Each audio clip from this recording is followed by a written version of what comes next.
Does your rebounder sound like this? If so, let me show you a really simple way to solve that noisy problem. What you must know is eventually all spring-based units will produce some kind of noise, some of them a lot worse than others.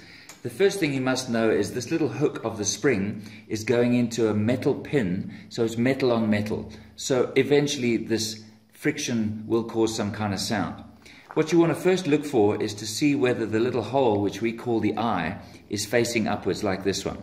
This one's turned during bouncing, so just simply turn your springs until all of the eyes of the rebounder are facing upwards.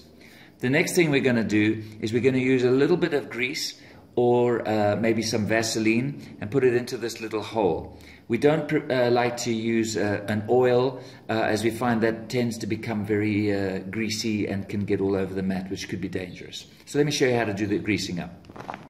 So I like to use a food grade grease just in case someone gets their little fingers in or a pet or an animal licks it.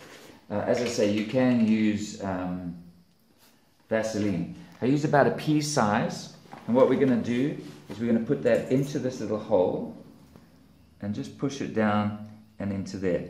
Now I'm going to do the same on all of the springs into that little hole.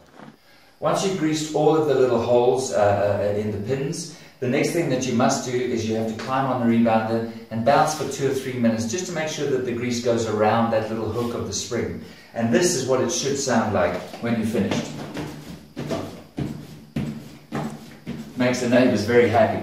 Now if you do find that there is still a little bit of noise, then what you need to do is take the rebounder and turn it upside down and put the grease in from the other side as well. And that will then make sure that it is silent.